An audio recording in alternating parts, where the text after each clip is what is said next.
everyone, this is Acid Always. I'm making a short video today basically to talk about the month of October and starting out back on YouTube. I kind of want to just get my face out there. This is the face of the artist, if you could call me an artist, honestly. It sounds terrible, I do art a lot, but it's really honestly a hobby that I do personally for myself. I have sold works before, but I don't like doing commissions. It's very stressful. You know that your audience expects perfection, and you know you're not perfection, so that's kind of the scary part. I know people out there, I have friends that have gone to art college and they make amazing work. They are digital artists, they are painters, they do all kinds of crazy things and they are wonderful at it. I, unfortunately, did not make this into a job, so it strictly stayed a hobby for me, and that's kind of the way I like it. Anyway, so Inktober this year, I have actually done a list, not Jake Parker's list, I've done a list by Ochi Brochi.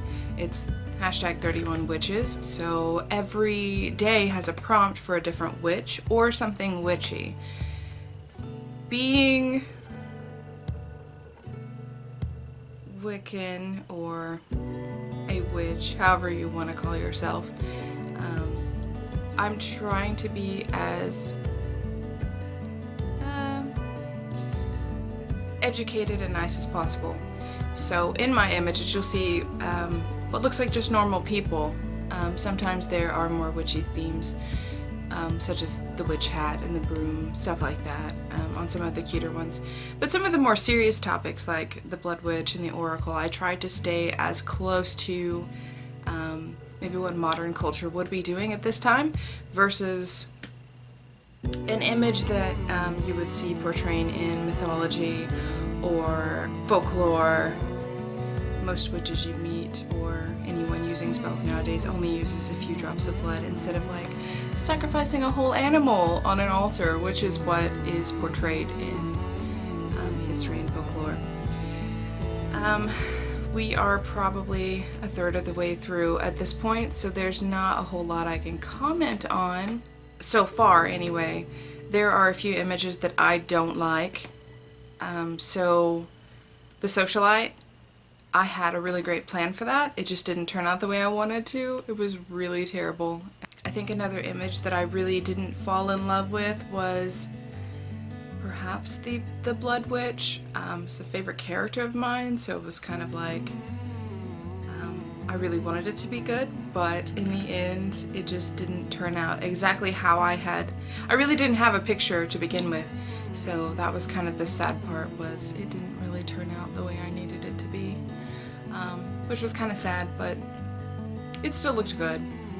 I think to date, which we're only in day 10, my favorite image so far is the Garden Witch. I feel like, as someone who's very close to nature and has had a garden her whole life, grew up in the country,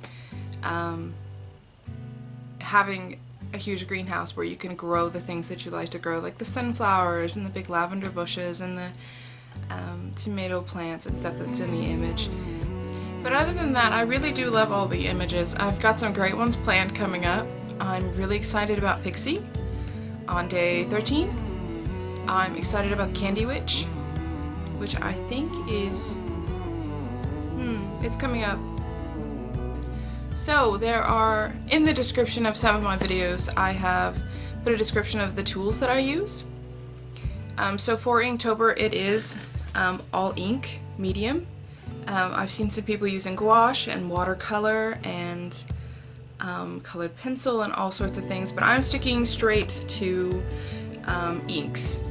So India ink, I think there's also some jelly roll pens that I use. I'm trying to think of the other ink, I can't think of it, but it'll come to me. They're all linked in the description. I know of the first video, day 1. So, with that being said, I'm going to have to end the video now, but I hope that gives you some insight into my Inktober, how I've done so far, what my thoughts are, what my plans are going to be, and some things to look forward to.